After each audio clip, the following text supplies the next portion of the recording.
Eh bien, bonjour à tous. On se retrouve aujourd'hui pour parler d'un sujet qui va être très intéressant, mais un sujet qui fait un peu l'actualité déjà depuis quelques mois et qui va le faire de plus en plus au fur et à mesure qu'on va avancer dans l'année, et qui va toucher beaucoup, beaucoup, beaucoup de monde, à savoir la directive Nice 2. Et l'objectif du coup du webinaire d'aujourd'hui, c'est de faire un état des lieux global sur ce qu'on sait par rapport à Nice 2 et comment est-ce qu'on peut se préparer pour l'entrée en application qui devrait normalement arriver fin d'année au mois d'octobre. Donc, pour ceux qui ne me connaissent pas, donc je suis Teddy Pokorski, tech leader sécurité chez Triad, donc j'interviens sur pas mal de sujets autour de la cyber, et également aussi RSSI à temps partiel. Donc, j'ai un peu les deux casquettes. Donc, je suis aussi quelqu'un qui va subir de plein fouet la directive et qui m'arrache déjà quelques cheveux, du moins le peu qui me reste, sur cette directive-là. Et donc le but, c'est qu'aujourd'hui, je vous accompagne là-dedans, dans ce sujet qui va nous intéresser. Alors, rapidement, sur le sommaire et ce qu'on va voir aujourd'hui, du coup, on va commencer d'abord par une petite introduction à Nice, parce que comme vous l'avez peut-être remarqué, c'est Nice 2, le sujet. C'est-à-dire qu'il y a déjà eu un Nice 1, qui a été communiqué à un moment donné, qui a commencé. Donc, on va faire un petit état des lieux sur Nice, ce que c'est, pourquoi, comment est-ce qu'on en arrive aujourd'hui à Nice 2. Ensuite, qui est concerné, en rentrant un peu plus dans les détails, à partir de quand, et voir un petit peu le calendrier qui est prévu pour l'entrée en application de la directive. Quelles sont les obligations? On va aller toujours encore un peu plus loin. On va essayer d'aller voir un peu les mesures qui vont être imposées par Nice 2.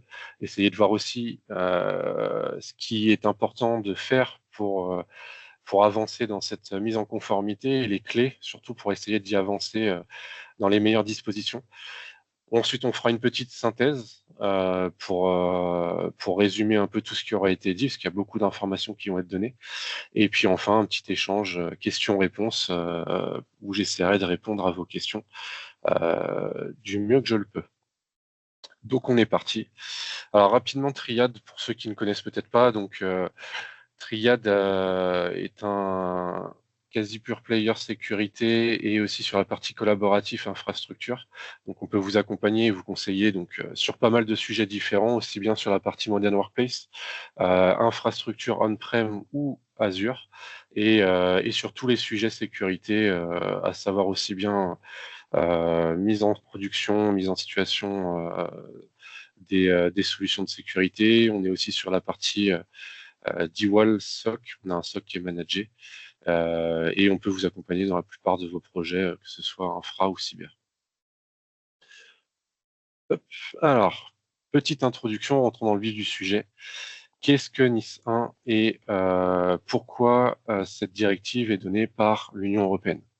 Alors, comme je l'ai dit tout à l'heure, NIS 1 était déjà une première version qui a été donnée en fait un texte de loi au niveau européen qui a été communiqué en 2016 et qui a en fait pour objectif de renforcer la cybersécurité des États membres de l'Union européenne, parce que ça faisait déjà quelques années, ça fait quelques décennies maintenant qu'on commence à se rendre compte que le niveau cyber global est quand même pas très élevé, pas très haut, et qu'il y a de plus en plus d'attaques et de gros problèmes vis-à-vis de la cybersécurité, et notamment sur des entités qui sont particulièrement importantes et stratégiques dans les différents pays. Alors ça peut aussi bien être des entités qui peuvent être étatiques, des entités publiques, mais aussi des entités privées qui vont avoir des impacts assez forts sur les tissus, que ce soit économique ou sociétal. Et l'objectif de Nice 1, c'était de dire, OK, aujourd'hui, il y a un problème vis-à-vis de la cyber dans nos entités, dans les entreprises. Qu'est-ce qu'on peut faire pour renforcer cette cybersécurité et augmenter le niveau de maturité globale? Donc, une première directive a été donnée. L'objectif, c'était de cibler les entités les plus hautement stratégiques vis-à-vis des pays. Donc, ça ciblait des domaines très particuliers vis-à-vis de la santé, vis-à-vis de l'énergie, du public, etc. Et l'objectif, c'était vraiment de se couvrir des types d'attaques comme on pouvait avoir, comme avec NotPetya, par exemple, qui a eu lieu en 2016-2017, pour ceux qui ont peut-être vu passer ça il y a quelques années maintenant, qui est une entreprise ukrainienne qui s'est fait absolument détruire par les Russes à l'époque et qui, à première vue, ne semblait pas avoir un impact si important. On s'était dit, bon, c'est juste une entreprise ukrainienne qui s'est fait péter, mais qui en fait a eu des impacts absolument phénoménaux dans toute l'Europe et même dans le monde, parce qu'on a des très très grosses entreprises qui ont été compromises suite à cette première compromission, notamment pour les Français, Saint-Gobain à l'époque, qui s'était fait compromettre via cette attaque-là, avec un bon chèque de sortie à estimer à peu près à 400 millions d'euros de dommages et intérêts avec cette attaque-là. Il y a TNT, FedEx qui s'était fait pareil attaquer via NotPetya. Donc voilà, en gros, c'est l'objectif de Nice 2, c'est littéralement ça, c'est essayer de se protéger, essayer de monter le niveau de maturité pour éviter les incidents d'une aussi grosse importance, d'une aussi grosse incidence, à la fois d'un niveau étatique, mais aussi d'un niveau européen. Il y a quelques autres directives qui vont littéralement dans cette direction-là. La plus connue, je pense que vous connaissez tous, c'est RGPD. Mais il y a également DORA là, qui vient d'arriver et qui va être plus à vocation des entités financières. Mais voilà, c'est pas la seule. On est vraiment dans une lignée de directives et de lois qui commencent à arriver au fur et à mesure pour augmenter le niveau de maturité global. Et sur Nice 1, en France, l'entité qui était responsable de son application et de son suivi, c'était l'ANSSI, donc qui est l'autorité responsable de la sécurité des systèmes d'information en France, qui fait du très bon boulot de manière générale, et qui du coup était responsable pour Nice 1, et qui le sera toujours pour Nice 2. Donc ça, c'était Nice 1. Donc, comme je l'ai dit, le but, c'est de se protéger vis-à-vis de toutes les menaces, en partant du principe que aujourd'hui, souvent, ce qui fait beaucoup de bruit dans les médias, ce sont les grosses attaques. On voit beaucoup les grands groupes comme Lockbit, comme Air Evil, etc., etc., les grands groupes criminels, voire des fois même étatiques, qui font beaucoup de bruit quand il y a des cyberattaques. Par contre, il y en a qui font beaucoup moins de bruit. Et celles qui font beaucoup moins de bruit, ce sont souvent plutôt celles qui peuvent être les plus problématiques, notamment vis-à-vis des opportunistes. Beaucoup d'attaques qui sont faites par des acteurs opportunistes qui vont juste essayer de venir toquer chez vous à la porte. Ils vont voir si c'est ouvert, s'ils ont quelques billes à jouer pour essayer de rentrer chez vous et potentiellement mettre un peu le bazar. Donc ça, c'est quelque chose sur lequel il faut faire attention. Et un autre type de menace qui est notamment beaucoup communiqué par l'ANSSI et par la DGSE, c'est la partie espionnage et concurrence qui passe beaucoup sur les radars, mais qui a priori fait de plus en plus de dégâts et de plus en plus de bruit. Donc voilà, l'objectif de Nice, c'est ça en fait, c'est essayer de se couvrir vis-à-vis de tout ce panel de différentes menaces euh, et d'aller vraiment beaucoup plus loin dans la maturité cyber des entreprises et des entités. Quelques petites infos vis-à-vis des dernières attaques qu'on a pu subir et qui auraient pu certainement être évitées si ces entités-là avaient été un peu plus matures et étaient déjà conformes Nice. Bon, il y a quelques mois, on a eu les grosses attaques sur les mutuelles avec Viamedis et Almeris qui se sont fait poutrer, hein, qui ont permis à des attaquants d'avoir pas mal d'identités françaises qui ont pu se balader dans la nature. Les CH qui malheureusement se font encore et toujours cibler et qui souffrent on va dire d'une certaine priorité par les attaquants, j'ai l'impression. Il y a quelques mois encore, en mois de mars, la très grosse attaque sur Pôle emploi, donc France Travail, pareil, qui a permis à certains attaquants d'avoir 43 millions de comptes maintenant qui peuvent se balader, donc 43 millions d'identités françaises qui peuvent se balader dans la nature. Ça commence à faire quand même un certain nombre. Si on compare avec en plus la partie mutuelle du mois d'avant, ça commence à faire beaucoup de monde qui se balade dans la nature. Et puis, une autre type d'attaque que j'aime bien rappeler, qui est aussi la réalité dans la cyber. Il y a très peu de temps, là, il y a un incident chez NCS, donc c'était un incident de l'année dernière, mais juin 2024, il y a eu la condamnation. Un ancien employé, d'ailleurs une petite faute d'orthographe, excusez-moi, un ancien employé informatique, donc du service informatique, qui a été condamné à 2 ans de prison parce qu'il avait gardé les accès au système informatique de l'entreprise et a priori, les relations étaient assez tendues, ça s'est pas très bien passé entre les deux. Et il a eu la bonne idée de se dire qu'il allait pouvoir effacer 180 VM du système d'information et qui a du coup monté une petite facture à peu près quasiment 700 000 euros pour l'entreprise. Et voilà, donc l'employé qui a été condamné, mais voilà, la cybersécurité, c'est pas seulement se protéger des grands groupes étatiques, des grands groupes d'attaquants, c'est aussi se protéger de manière globale, à la fois pour l'interne et pour les petits acteurs, les petits opportunistes et tous les types de menaces auxquelles on peut faire face. Donc du coup, Nice 2. Pourquoi Nice 2 Pourquoi est-ce qu'on a fait une évolution de Nice 1? Parce que, a priori, si Nice 1 était arrivé, on aurait pu se contenter de Nice 1 et continuer sur Nice 1. Ben, Nice 1, en réalité, a pas fait beaucoup de bruit parce que Nice 1, au niveau du périmètre d'application, était assez restreint. Comme j'ai dit tout à l'heure, en fait, on était sur des domaines hautement stratégiques, donc on était sur de la santé, de l'énergie, mais des choses très particulières et vraiment à haut niveau vis-à-vis de l'État. L'Union européenne s'est bien rendu compte que malheureusement, l'impact a été finalement assez faible avec Nice 1. Et en plus de ça, Nice 1 ne comprenait pas dans le texte des sanctions qui pouvaient être appliquées. Et donc, l'adoption finalement du texte était relativement faible, a apporté assez peu de fruits. Et c'est pour ça qu'ils se sont dit, OK, il faut qu'on avance encore plus fort, il faut qu'on tape plus fort, il faut qu'on voit plus large sur le périmètre d'application. Et c'est pourquoi ils ont décidé de sortir du coup la directive Nice 2, donc une nouvelle mise à jour de la directive qui va concerner pour la France, a priori à la louche, d'après l'ANSSI, environ 10 000 entités. Donc ça va commencer à faire quand même pas mal. Donc 10 000 entités de manière directe, mais il y aura aussi des impacts de manière indirecte. On y reviendra un peu plus tard quand on rentrera dans les détails. Mais voilà, Nice 2, en fait, l'objectif c'est ça, c'est étendre le périmètre d'application pour aller beaucoup plus loin dans les entités qui peuvent être ciblées.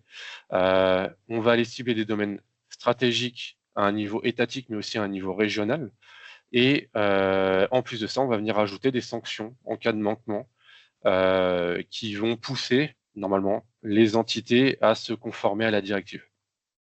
Et dans la même continuité que Nice 2, Nice 1, c'était l'ANSSI qui était responsable du suivi de Nice 1 et de son application. Eh bien, ce sera toujours l'ANSSI qui sera responsable de l'application en France, avec une petite notion supplémentaire, étant donné l'extension du périmètre d'application et le nombre d'entités qui vont être concernées. Il est fort possible qu'il y ait des relais qui soient faits vis-à-vis des fédérations professionnelles, par exemple le Syntec pour le numérique ou d'autres, pour pouvoir faire les enregistrements des entités vis-à-vis de l'État et vis-à-vis de l'UE pour la directive. On y reviendra un peu plus tard. Après, c'est des détails qui peuvent encore changer étant donné que le texte n'a pas encore été transposé dans la loi. Alors, du coup, qui est concerné par cette directive? Alors, il va y avoir, comme je dis, beaucoup de monde et la directive, en fait, sépare les domaines en deux types de catégories. Il y a l'annexe 1 qui va cibler les secteurs dits hautement critiques. Et là, on va retrouver toutes les entreprises et toutes les entités publiques qui vont avoir des interventions dans les domaines de l'énergie, des transports, secteur bancaire, infrastructure et finances, la santé.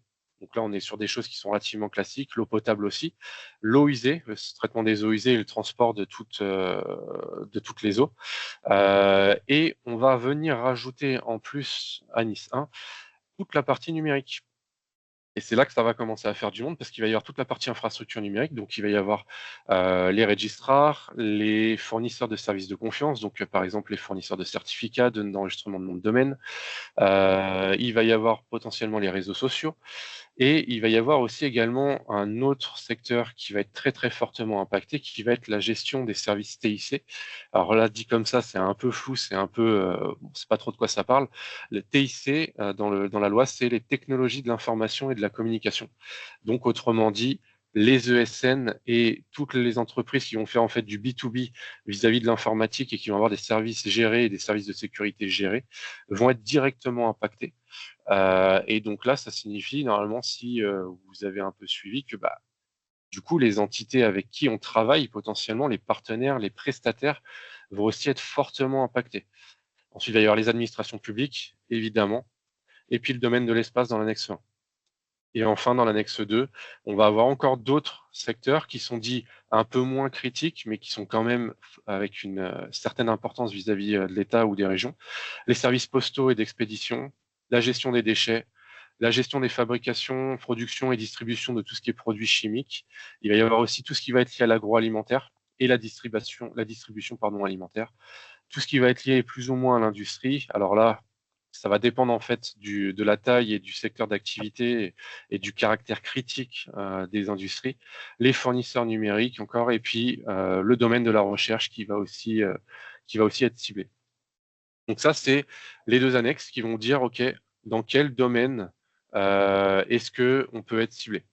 Donc déjà, si vous cochez l'une des cases, il faut vous attendre déjà à être concerné. Et ensuite, le deuxième critère qui va dire si vous êtes ciblé ou pas, ça va être la taille. Et en fonction de la taille, on va déterminer si vous êtes une entité dite essentielle ou si vous êtes une entité dite importante. Donc c'est une dénomination qui est assez importante dans la directive. Donc, les entités essentielles sont les entités qui sont le plus fortement impactées et les entités importantes sont celles qui sont un peu moins impactées. On est une entité essentielle en fait lorsqu'on va être concerné déjà par l'annexe 1 et qu'on va avoir une taille importante. Les critères de taille, j'y reviendrai juste après. Et ces entités essentielles vont subir la directive d'une manière un peu plus forte, parce qu'ils vont avoir des mesures qui vont être un peu plus strictes, certainement des mesures supplémentaires par rapport aux entités importantes. Ils vont certainement aussi avoir des délais qui vont être un peu plus courts au niveau de la mise en conformité.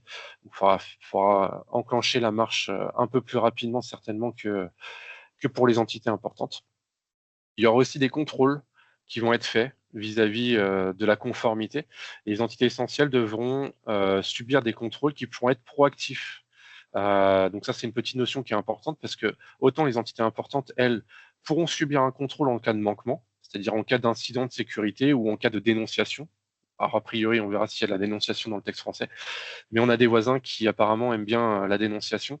Et si jamais l'ANSSI se rend compte que l'entité importante, par exemple, ne répond pas à ce qu'il faut vis-à-vis des critères et vis-à-vis de la conformité NIS 2, ils pourront venir toquer à la porte et venir vérifier et passer un petit contrôle pour voir si on est conforme, un peu à la manière de RGPD.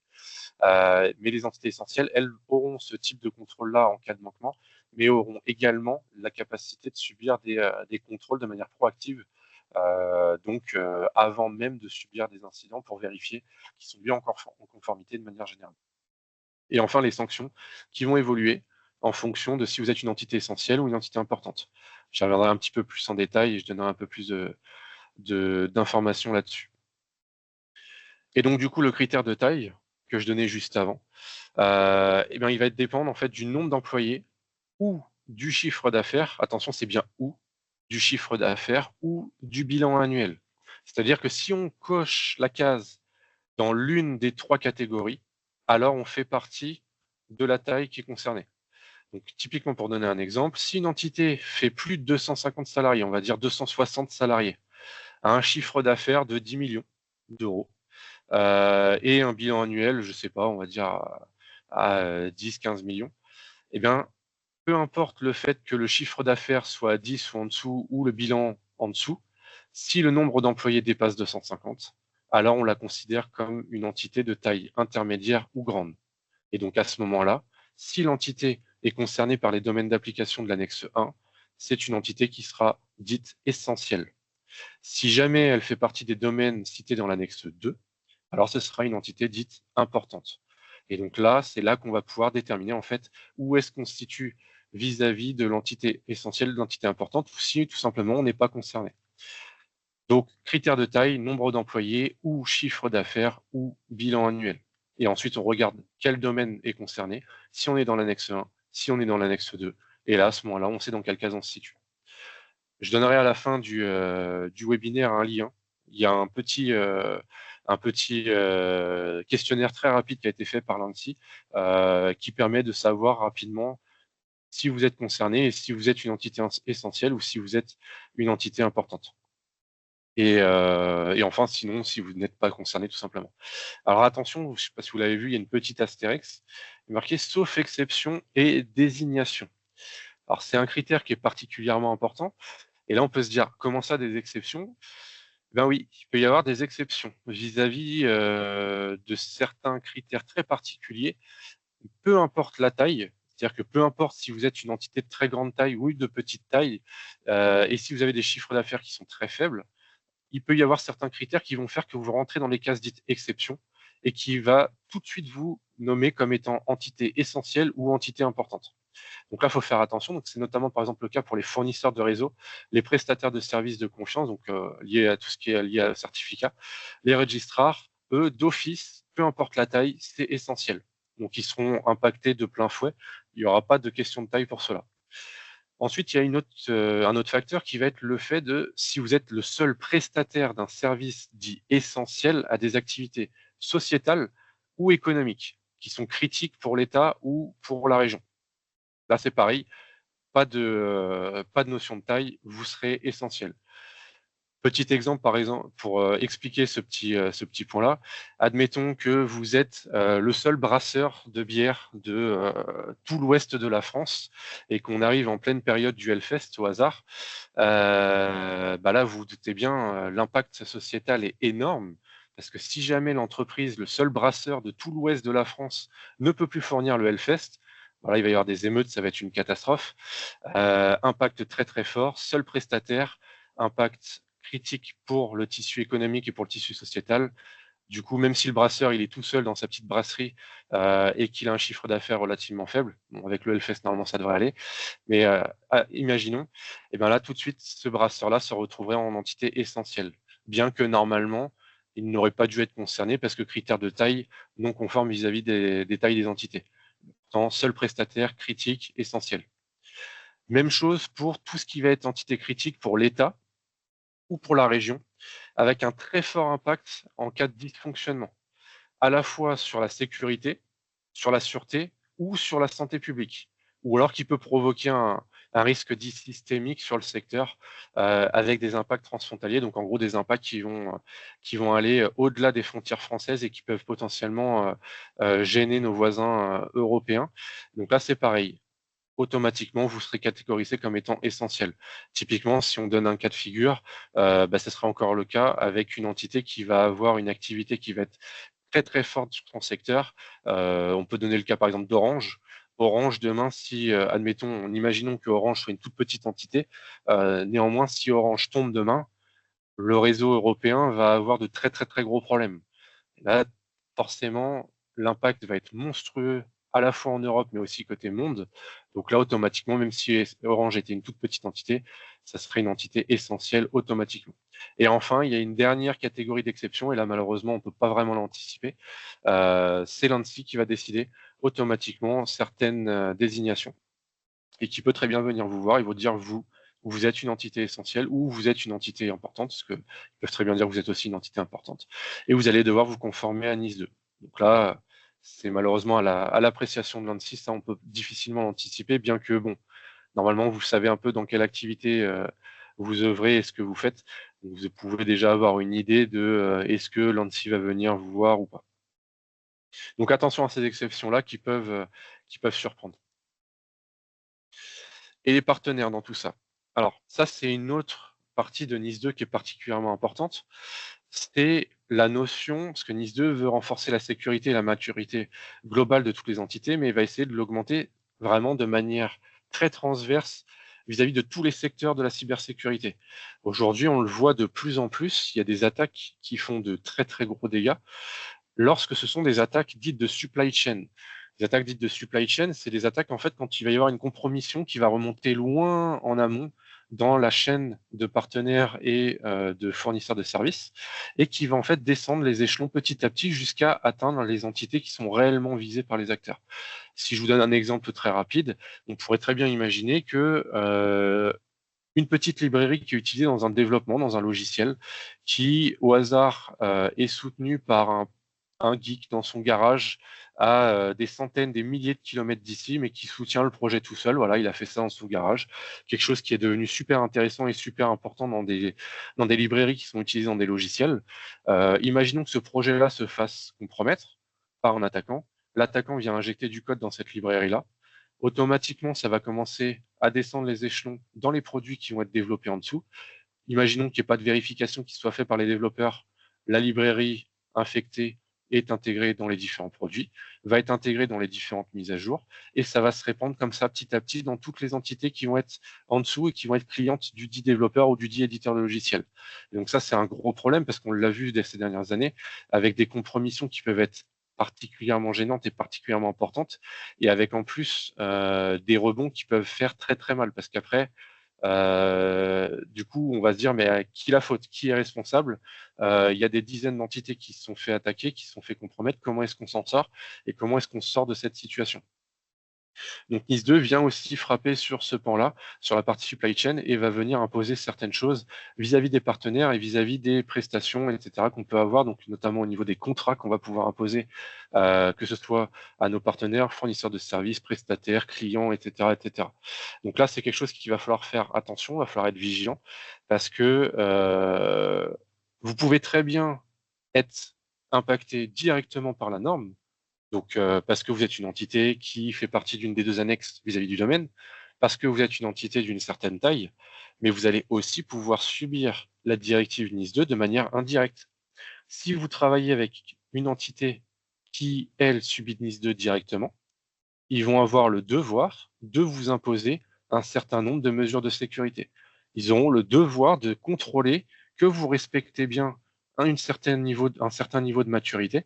Et si vous ne respectez pas ce niveau de maturité, ils ont tout à fait le droit d'aller voir ailleurs et d'essayer d'aller trouver quelqu'un qui, eux, répondent à ces critères de sécurité. Et c'est là où NIS2 veut frapper très fort, parce que l'objectif, c'est justement que ce niveau de maturité se diffuse et impacte comme ça les entités par rebond au fur et à mesure. Le but étant que tout le monde augmente son niveau de maturité globale et son niveau de cybersécurité globalement. Donc, attention à ça, c'est un point qui est particulièrement important. Du coup, si on résume qui est concerné, en fait, on va avoir du coup le domaine qui va venir vous dire si vous êtes concerné dans l'annexe 1 ou l'annexe 2, la taille de l'entité qui va vous dire, OK, est-ce qu'on est une entité essentielle, est-ce qu'on est une entité importante ou est-ce qu'on n'est pas concerné? Attention aux exceptions qui peuvent venir vous mettre dans une case alors que vous pensiez être dans une autre. Et enfin, une fois qu'on sait si on est concerné, il y aura une déclaration du coup qui sera à faire via d'un formulaire pour l'ANSSI ou la fédération. Ça, on verra un peu plus tard comment, pour se déclarer, parce que ce sera à nous de nous déclarer en tant qu'entité auprès de l'ANSSI comme étant une entité importante ou une entité essentielle et de montrer patte blanche. Ça, j'y reviendrai encore un petit peu plus tard, on détaillera un peu après. Du coup, maintenant, justement, le calendrier d'application. Donc, du coup, où est-ce qu'on en est vis-à-vis de l'application? Où est-ce qu'on en est et comment est-ce que ça va évoluer? Globalement, vis-à-vis des dates, voilà le calendrier. Donc, le projet de loi est déjà en train d'être débattu normalement au Parlement. Malheureusement, je pense que vous êtes tous au courant qu'il y a un petit événement qui est survenu très récemment et qui risque de bouleverser peut-être le calendrier, qui est la dissolution de l'Assemblée nationale. Donc là, bon, on va voir comment est-ce que ça va jouer sur le calendrier. Mais normalement, cet été, on est censé avoir les textes qui vont commencer à être diffusés pour commencer à avoir les modifications des décrets et de tout ce qui est lié vis-à-vis de Nice 1, et surtout d'avoir enfin le référentiel avec les mesures de sécurité à mettre en place pour être conforme avec Nice 2. Idéalement, je sais que l'ANSSI aimerait que ça soit communiqué cet été. Maintenant, on verra comment ça évolue vis-à-vis de la situation. Le but étant qu'en septembre 2024, la loi de transposition dans la loi française soit votée et appliquée, et qu'on soit prêt vis-à-vis du texte de loi en France pour la mise en application de Nice 2 le 17 octobre 2024. Donc le 17 octobre 2024, c'est à partir de ce moment-là que la loi entre en application. Donc c'est à partir de ce moment-là qu'il va falloir se déclarer et se mettre en conformité. Alors pas de panique vis-à-vis de la mise en conformité, parce que là il y a des gens qui peuvent se dire mais attendez, mois d'octobre c'est dans quelques mois, on n'a même pas le texte, comment est-ce qu'on va se faire pour se mettre en conformité alors que le texte il va rentrer au mois d'octobre? Il va y avoir des délais. Il va y avoir des délais d'application qui vont arriver. Alors il y en a sur lesquels il va falloir se conformer quand même relativement rapidement, notamment par exemple pour la politique de sécurité. Ça va être d'ici 1 an après l'entrée en vigueur du texte. Donc, en gros, octobre 2025, il faudra déjà avoir une politique de sécurité rédigée, documentée et appliquée dans l'entreprise, avoir fait normalement une cartographie de ses actifs dans l'entreprise et commencer à déjà avoir mis en place certaines configurations. Ça, c'est les premiers éléments. Donc là, les éléments que je vous donne là, c'est ce qui a été communiqué par l'ANSSI jusqu'à présent, à savoir que tout ce que je vous dis là, c'est sujet à changement potentiel. Le texte de loi n'étant pas encore publié ni voté, ce sont les bruits et les informations qu'a communiqué l'ANSSI vis-à-vis de tout ça. Donc c'est les informations qu'on a. Maintenant, attention, ça peut changer. Mais globalement, voici ce qu'il en est. Donc les politiques de sécurité, cartographie, configuration, a priori d'ici 1 an.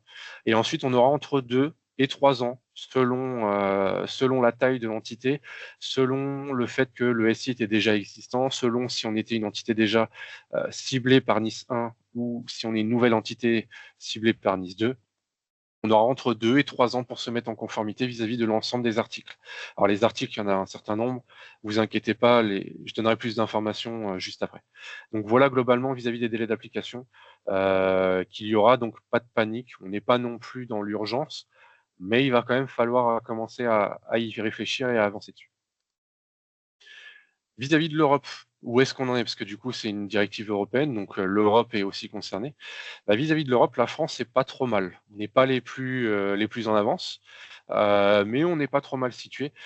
Ceux étant le plus en avance, je crois, de mémoire, sont nos amis belges, parce qu'ils ont déjà voté la loi de transposition, donc eux, ils ont déjà le texte, et ils ont déjà certaines informations qui sont intéressantes. Alors, quelques informations que j'ai pu récupérer qui peuvent être intéressantes par rapport à la France. Ça ne signifie pas qu'on aura exactement les mêmes points, mais on peut s'attendre à des choses qui peuvent être similaires. Donc la Belgique, par exemple, a décrété que si vous étiez certifié 27001 ou Siphon, Siphon c'est un framework qu'ils ont développé et qu'ils ont publié chez eux, qui reprend plein de référentiels pour avoir un bon niveau de sécurité comme 27001, eh ben, vous serez catégorisé comme étant a priori conforme NIS 2.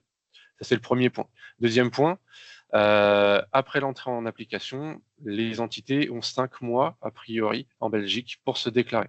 Donc, ça laisse quand même quelques mois pour se mettre d'équerre vis-à-vis de ces processus-là. Et enfin, un point qui, par contre, est particulièrement intéressant et particulièrement important, les entités essentielles, donc attention, pas les entités importantes, mais les entités essentielles devront subir un audit annuel par un organisme agréé. Ça, c'est en Belgique. Donc, est-ce qu'en France, on aura quelque chose de similaire? C'est pas dit, mais c'est quelque chose qui peut arriver. Ça montre le niveau d'implication qu'il peut y avoir et le fait qu'on risque de subir du coup des audits de mise en conformité régulièrement pour être sûr que on est bien toujours dans la bonne ligne et qu'on respecte NIS 2. Ensuite, il y a nos amis allemands qui, eux, ont donné quelques informations, notamment vis-à-vis de la conformité. Pareil, ils ont dit qu'il faudra prouver sa conformité par des audits ou des certifications. Ils ne sont pas précisés si c'était par un organisme agréé, mais en tout cas, il faut le prouver par des audits ou des certifications à partir de 2027. Et enfin, une fois qu'on est passé ce cap-là de 2027, tous les 3 ans. Et a priori pour tout le monde, que ce soit entité essentielle ou entité importante. Donc là, c'est pareil, c'est quelque chose peut-être qui peut ressortir dans le texte français auquel il faut peut-être s'attendre. Donc, on retrouve cette notion de montrer patte blanche quand même assez régulièrement pour être sûr que on est bon et qu'on respecte les grands principes. Et enfin, là, les Allemands ont une petite spécificité qui, eux, a priori, autorisent et même encouragent la délation des incidents de sécurité de ces fournisseurs lorsqu'il y a un problème qui survient au cas où nos partenaires ou les entreprises ne feraient pas leur devoir vis-à-vis de NIS 2 et ne déclareraient pas les incidents. Savoir que ça, c'est une notion pareil, qui est particulièrement importante dans NIS 2. Il y a un article complet qui parle littéralement du renforcement de la déclaration des incidents de sécurité pour montrer patte blanche et informer correctement les autorités et nos partenaires et toutes les personnes, toutes les parties prenantes qu'on a subi un incident de sécurité. Du coup, les sanctions. Alors, les sanctions, on en a parlé tout à l'heure, il y en a qui qui peuvent subir des sanctions en cas de manquement. Et donc là, les voici. Donc pour les entités essentielles, ça va taper quand même assez fort. À savoir que, donc, comme je disais tout à l'heure, ça peut être un contrôle proactif. Donc on peut subir ce contrôle de manière totalement ponctuelle en dehors d'un incident de sécurité. Et la sanction, ça sera globalement une amende qui pourra aller de l'ordre de 10 millions d'euros ou de 2% du chiffre d'affaires mondial en se basant sur le chiffre le plus élevé. Donc on est sur quelque chose qui va se baser un peu sur le même modèle que le RGPD. On est vraiment typiquement dans la même lignée. Ensuite, en plus de cette amende-là, il pourrait y avoir une suspension des différentes certifications, des agréments de l'entreprise ou de l'entité. Donc ça peut être particulièrement problématique sur certains aspects parce que du coup, si vous perdez certains agréments, des fois on peut du coup ne plus être en mesure de fournir les services qu'on est censé fournir.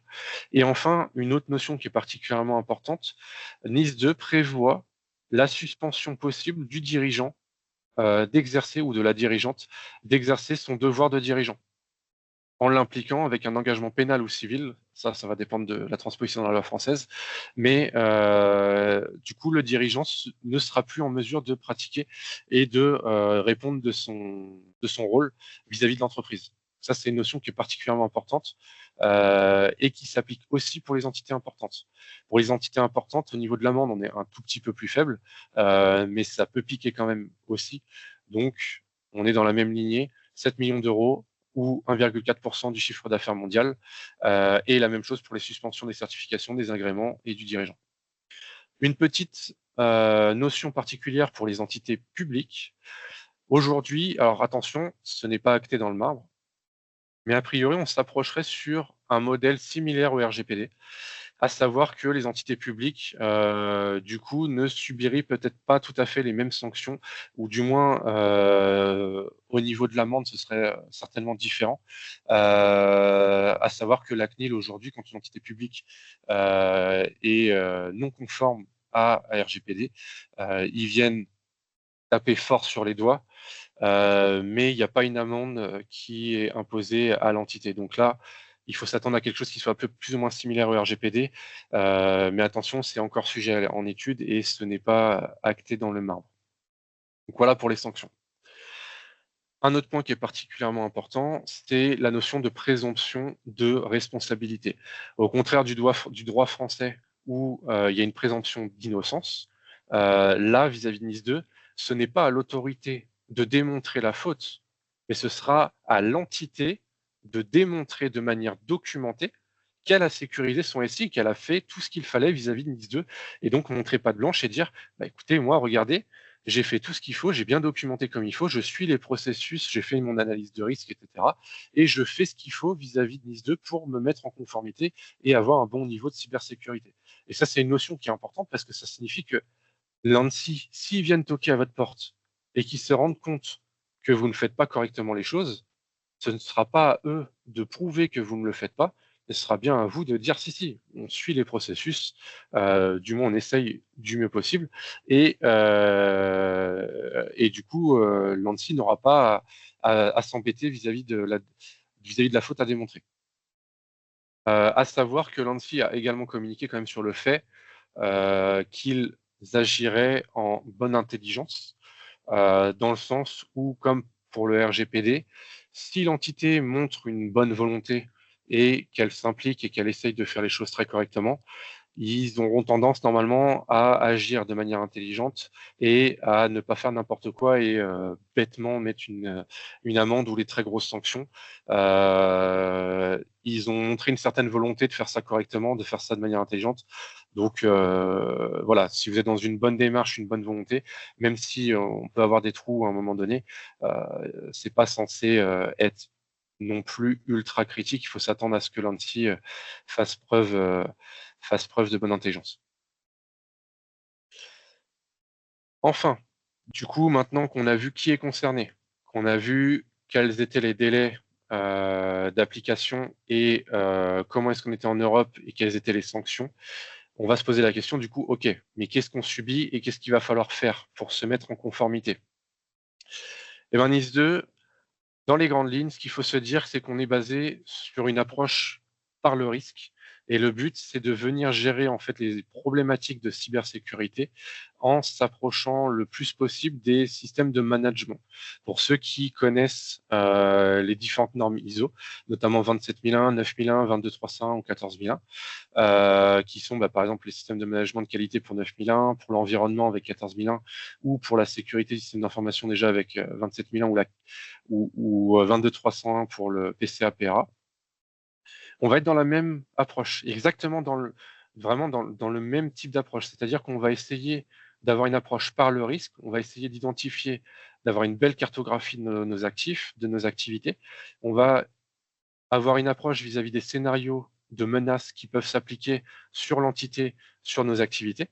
Et on va essayer de répondre à ces scénarios de menaces, à ces risques qui pèsent sur l'entité, et en opposant du coup des mesures de sécurité en face. Et donc là, c'est là où ça peut diverger de certains systèmes de management, c'est que toutes les mesures, par contre, avec NIS 2 qu'on va mettre en place, vont devoir être auditables au maximum. Comme je l'ai dit, le but, c'est de montrer patte blanche, c'est de montrer à l'ANSSI ou à l'Union européenne qu'on fait ce qu'il faut. Et pour pouvoir montrer qu'on fait ce qu'il faut, il faut que nos mesures soient auditables et qu'on ait des KPI qui permettent de remonter tout ce qu'on fait. Ça, c'est une notion qui est particulièrement importante. Autre notion importante, on est dans une démarche, du coup, lorsqu'on est dans un système de management dit de PDCA, donc d'amélioration continue. Le but, c'est d'essayer de faire des itérations régulières et de tout le temps tenter de s'améliorer vis-à-vis des mesures de sécurité qu'on va mettre en place. Donc l'objectif, c'est de mettre en place le système de management, identifier tout ce qu'il y a à mettre en place vis-à-vis des mesures de sécurité. Une fois qu'on les a mis en place, on documente, on fait tout ce qu'il faut pour que ça infuse correctement dans l'entreprise.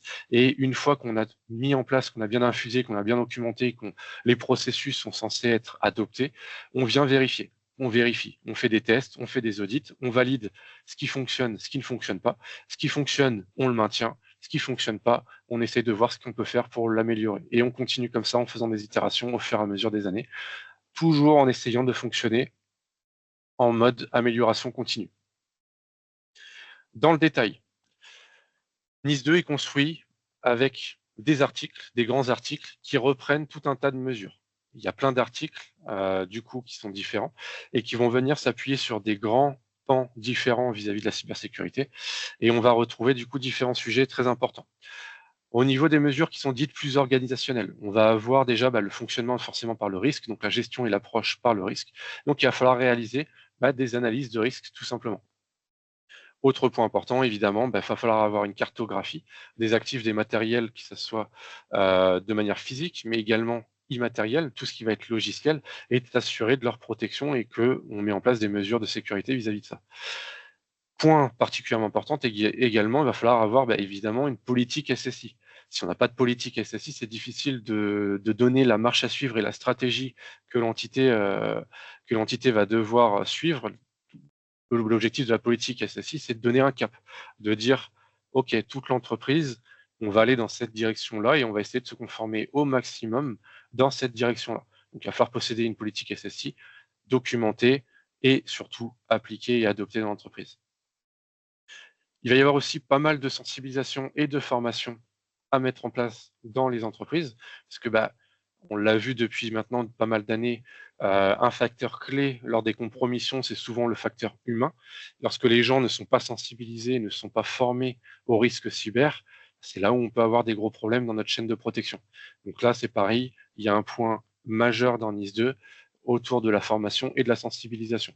À savoir qu'on est sur deux pans différents vis-à-vis de cet aspect-là. Il y aura le côté sensibilisation et formation au risque, donc évidemment pour les utilisateurs du système d'information, mais également pour la partie administration et pour les gens qui vont directement intervenir dans le système d'information ou qui ont un certain niveau de directive, un certain niveau managérial vis-à-vis de l'organisation. Le but étant de sécuriser aussi bien le côté risque par rapport au phishing ou par rapport à ces aspects-là, mais aussi d'infuser une certaine maturité cyber à tous les échelons de l'entreprise.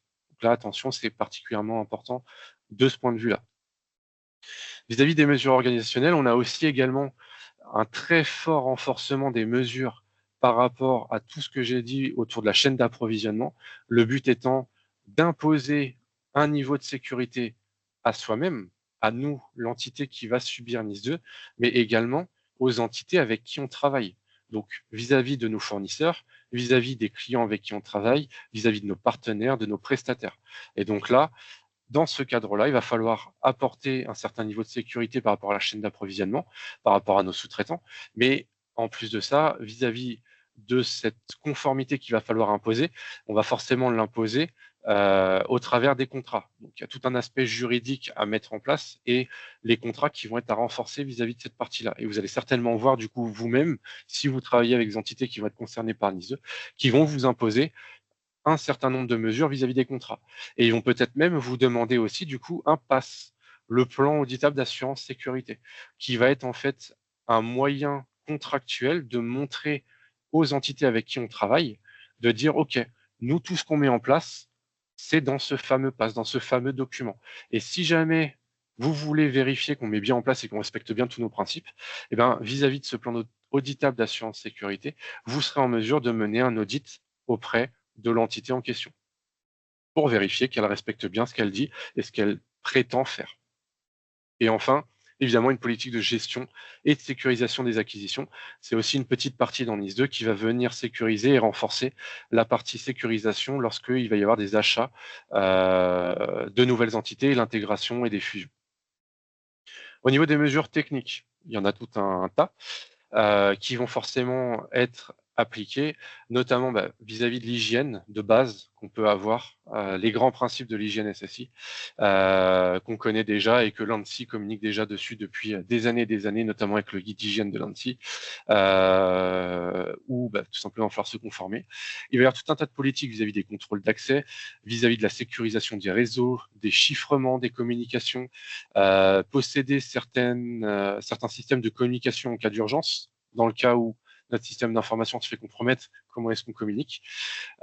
Politique de chiffrement des données, évidemment, qu'elles soient statiques ou en transit, et des politiques vis-à-vis de la maintenance. Et là, il y a tout un pan qui est particulièrement fort vis-à-vis des mesures sur bien maintenir son système d'information vis-à-vis des mises à jour à mettre en place sur le système d'information, du patching des vulnérabilités, traiter les vulnérabilités qui sont publiées, etc., etc.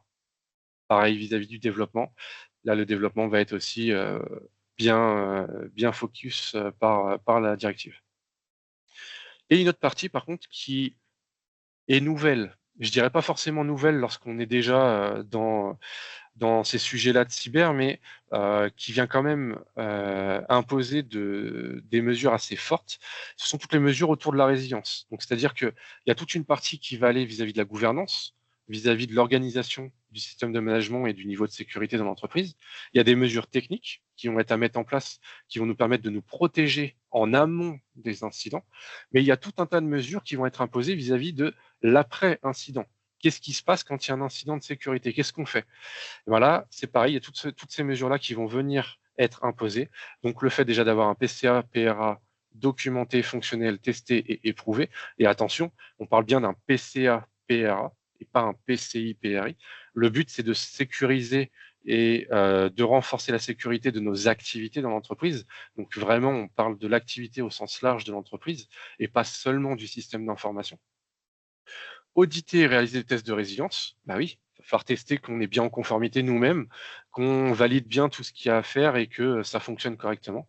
Donc ça va passer par des pentests, par des audits, par des scans et des détections de vulnérabilité, des tests de scénario, etc. Bref, de tests de tout simplement les mesures qu'on aura pu mettre en place. Des politiques de gestion des incidents. Il va falloir qu'on soit en mesure de savoir quoi faire lorsqu'il y a un incident et quel type d'incident survient, et bien du coup, quel type de mesures est-ce qu'on va mettre en place lorsqu'il y a tel incident. Donc, par exemple, lorsqu'on subit un déni de service, qu'est-ce qu'on fait? Lorsqu'on subit un vol, qu'est-ce qu'on fait? Lorsqu'on subit un incendie dans le bâtiment, qu'est-ce qu'on fait, etc., etc. Tout un tas de politiques qui vont nous permettre de suivre et de répondre aux incidents.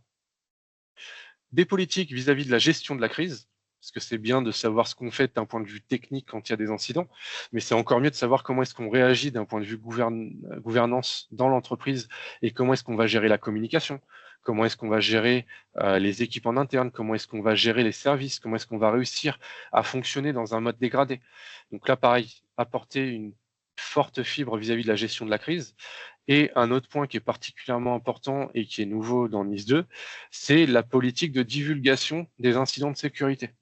Il va y avoir certaines mesures à respecter, notamment vis-à-vis des alertes lorsqu'on subit un incident de sécurité. Il va y avoir une préalerte à fournir à l'ANSSI sous 24 heures, où on va informer qu'il y a un incident de sécurité en cours. Pas forcément besoin de donner beaucoup d'informations. Le but étant seulement de notifier l'autorité que, attention, là, on est peut-être en train de subir quelque chose. On n'a pas encore beaucoup d'informations, mais voilà, on montre pas de blanche. On vous indique que là, il y a peut-être un problème. Ensuite, apporter une vraie notification complète dans les 72 heures, avec plus d'informations sur ce qui se passe concrètement et qu'est-ce qu'on est en train de subir comme type d'attaque. Et après, sous un mois, il y aura le besoin potentiel, selon ce que l'ANSSI nous demande. Ça va être à la charge de l'ANSSI de nous demander peut-être un rapport vis-à-vis de l'incident un mois après. OK, là, vous aviez subi un incident il y a un mois. Où est-ce que vous en êtes aujourd'hui? Est-ce que ça a avancé? Est-ce que vous avez réussi à corriger? Qu'est-ce que vous avez mis en place? Et est-ce que vous avez corrigé ce qui a provoqué l'incident? Vous aviez un souci de patching sur votre infrastructure, l'attaquant est parvenu à rentrer vis-à-vis de ça. Est-ce que vous avez mis en place des choses pour éviter ça? Est-ce que vous avez patché? Est-ce que vous avez mis en place de nouvelles mesures? Est-ce que vous êtes amélioré? Est-ce que vous avez été tout simplement dans un process d'amélioration continue? Donc là, on est vraiment dans cette démarche-là vis-à-vis de la notification. Et donc là, ça par contre, c'est bien à la charge de l'ANSSI de vous demander ce type de rapport-là. Et enfin là, après avoir vu du coup ces différentes mesures, vous pouvez vous dire, mais en fait, pour ceux qui connaissent, à Nice 2, ça ressemble quand même vachement à 27001. Bah oui, c'est quand même vraiment très très très proche. Mais attention, c'est très proche de 27001, mais il y a une notion clé très importante à noter, c'est que 27001, lorsqu'on va vers une certification 27001, lorsqu'on essaie de mettre en place un système de management de la sécurité de l'information, on a le choix de cibler le périmètre sur lequel on va appliquer ce système de management. NIS 2, c'est pas du tout pareil. NIS 2, il n'y a pas de notion de périmètre laissé à la charge de l'entité. Le périmètre qui est ciblé dans NIS 2, c'est le système d'information dans sa globalité. L'entité qui est ciblée doit se mettre en conformité sur l'ensemble de l'entité. Attention, c'est une notion qui est particulièrement importante à prendre en considération. C'est pas parce qu'on est certifié 27001 sur un périmètre cible de son entreprise qu'on est conforme NIS 2 à 100%. Il va falloir se mettre en conformité vis-à-vis de la globalité. Du coup, comment s'y préparer? Eh ben, là, il va y avoir tout un tas d'étapes par lesquelles il va falloir passer. Déjà, la première étape à se poser, ça va être déjà, est-ce qu'on est concerné par NIS 2? Est-ce qu'on est dans les annexes? Est-ce qu'on est, on répond aux critères de taille? Est-ce qu'on n'est pas une exception? Dans ce cas-là, oui, non, on est concerné, on n'est pas concerné. Une fois qu'on sait qu'on est concerné, et là c'est le point le plus important dans l'ensemble de la mise en conformité de NIS 2, c'est l'implication de la direction et des référents.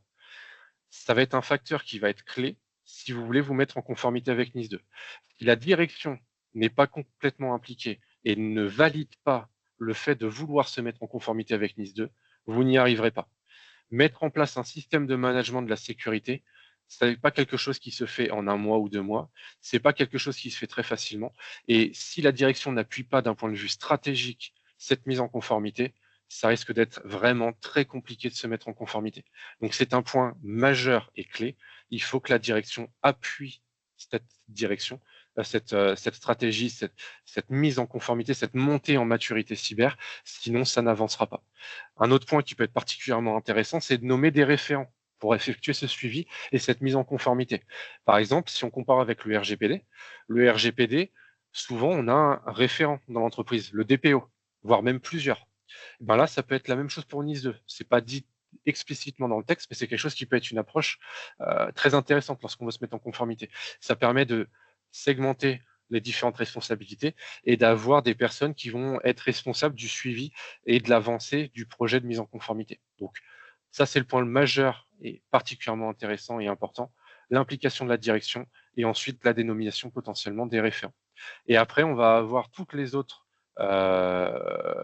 grandes étapes qui vont être, OK, une fois qu'on sait qu'on va y aller, il va falloir se poser la question où est-ce qu'on en est. Donc là, idéalement, faire un audit de maturité vis-à-vis de NIS 2, ça peut être particulièrement intéressant. On se dit, OK, vis-à-vis de tous les articles de NIS 2, où est-ce qu'on en est? Est-ce qu'on est en place vis-à-vis de toutes ces mesures-là? Est-ce qu'on a des choses qui sont déjà bonnes, sur lesquelles on n'aura pas besoin d'avancer? Ou est-ce qu'il y en a sur lesquelles il va falloir avancer de manière prioritaire?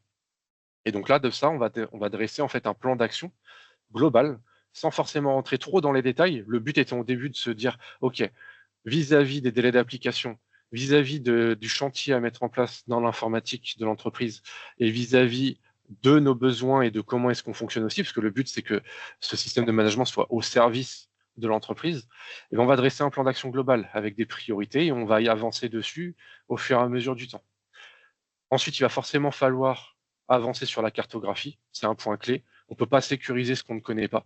On ne peut pas sécuriser correctement notre système d'information s'il y a des gros trous d'ombre. Et donc, du coup, il va falloir avancer sur une cartographie complète des actifs, qu'ils soient physiques ou immatériels. Et ensuite, on continue à avancer progressivement.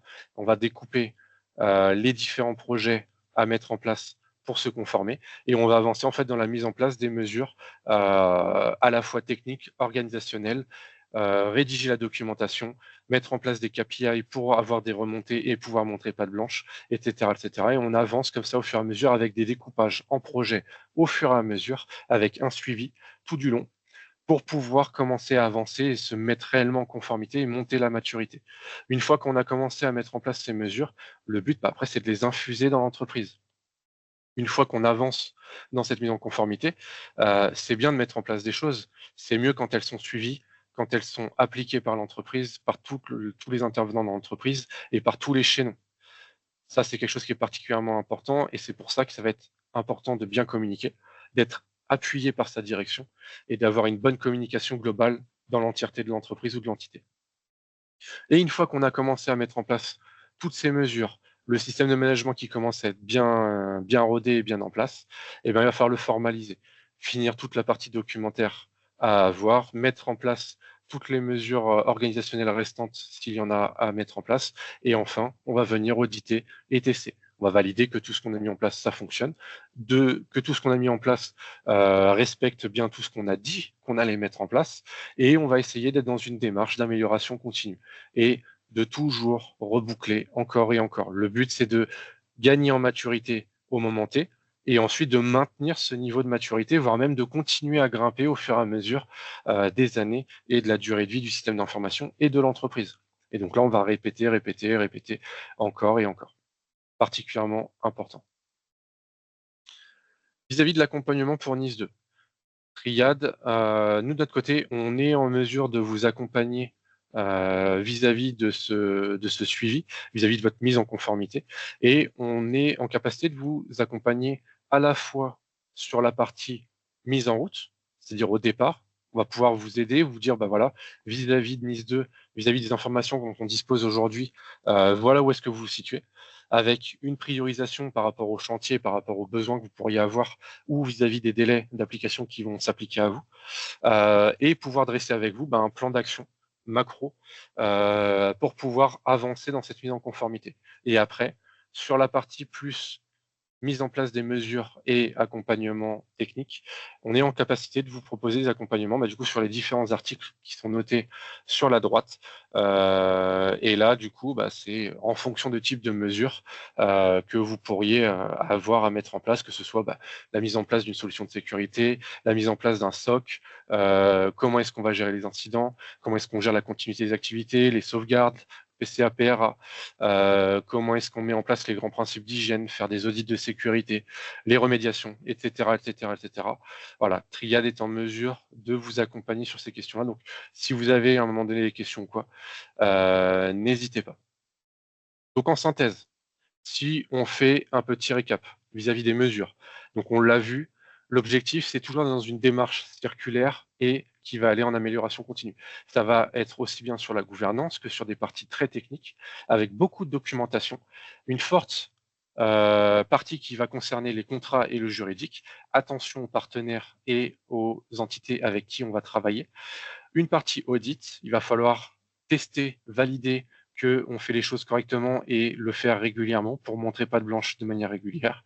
Avoir une approche par le risque, à faire des analyses de risque et valider des scénarios et tester ces scénarios. Avoir une approche forte sur la partie formation et sensibilisation, que ce soit de la partie direction, des intervenants sur le SI, mais de tous les utilisateurs et intervenants ou parties prenantes sur notre système d'information. Et répéter ça et toujours essayer d'infuser, communiquer et toujours améliorer et avoir cette démarche d'amélioration continue. Comme je disais tout à l'heure, il y a aussi un lien qui a été proposé par l'ANSSI qui va vous permettre de voir très rapidement si vous êtes concerné ou non par NIS 2. Donc là, il y a le lien. Sachez que le support, vous le récupérerez dans un mail après avec le replay complet du webinaire. Donc du coup, ça c'est un petit lien qui vous mène, donc, qui a été fait par l'ANSSI, qui vous permet de savoir si vous êtes ciblé normalement ou pas. Savoir si vous êtes une entité importante ou essentielle, ça c'est important. Quelle taille vous faites vis-à-vis des employés, du budget, enfin du chiffre d'affaires ou du bilan. Peu importe que vous soyez une institution publique ou privée, on est tous à la même enseigne. Il va falloir justifier, documenter, auditer, valider encore et encore et encore et montrer patte blanche. C'est un point très important dans NIS 2. Bien acter sur la gouvernance et la gestion du risque, bien impliquer la direction et avoir l'appui de sa direction dans ce process de mise en conformité. Attention aux sanctions. Si jamais il y a des manquements, on l'a vu tout à l'heure, les sanctions peuvent piquer, peuvent faire particulièrement mal. Et vis-à-vis des mesures, aujourd'hui, si vous posez vraiment la question de OK, mais quelles mesures concrètement, techniquement, je vais devoir mettre en place, ce que je peux vous conseiller de mieux, c'est d'avoir une approche vis-à-vis de 27002. Avec l'annexe A du coup de 27001, vous allez avoir donc la version 2022. Vous prenez le document, vous regardez toutes les mesures techniques et normalement, si vous déjà vous avancez sur ces mesures-là, vous devriez être en mesure de vous rapprocher de la mise en conformité NIS 2, certainement à au moins 80%, voire 90%, peut-être même plus. Ça dépendra de ce que l'ANSSI va décider.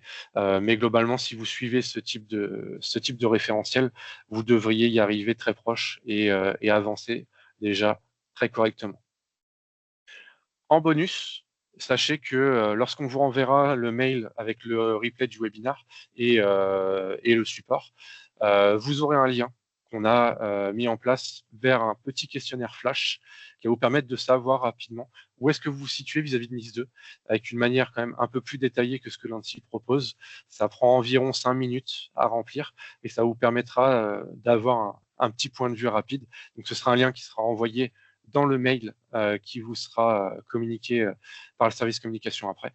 Et si vous avez des questions, si vous ne savez pas où est-ce que vous en êtes, vous voulez avancer directement avec Triad, n'hésitez pas à nous écrire directement, me contacter moi directement ou Erwan Michel ou Mathieu Roy. Vous nous envoyez un mail, voilà, vous nous posez une petite question. Écoutez, j'ai vu le webinar, je ne sais pas trop où est-ce qu'on en est. J'aimerais bien avoir une petite approche. Du coup, est-ce que vous pouvez m'aider, m'accompagner? Voilà, j'ai quelques questions et nous, on se chargera de vous recontacter et on essaiera d'avancer avec vous pour vous aider dans cette mise en conformité qui risque d'être assez sportive et de brasser beaucoup de monde dans les mois qui vont venir. Voilà, ça fait pas mal d'informations. Je vous remercie de nous avoir suivis. N'hésitez pas à nous contacter si vous avez des questions, hein, vraiment. On essaiera de faire tout ce qu'on peut pour vous accompagner et vous répondre. Encore une fois, on vous enverra du coup le support avec le replay du webinaire et puis le petit questionnaire bonus pour savoir où est-ce que vous en êtes vis-à-vis de NIS 2. Voilà, qui vous sera envoyé dans les prochains jours, semaines prochaines. Voilà, surveillez vos boîtes mail et soyez vigilants là-dessus.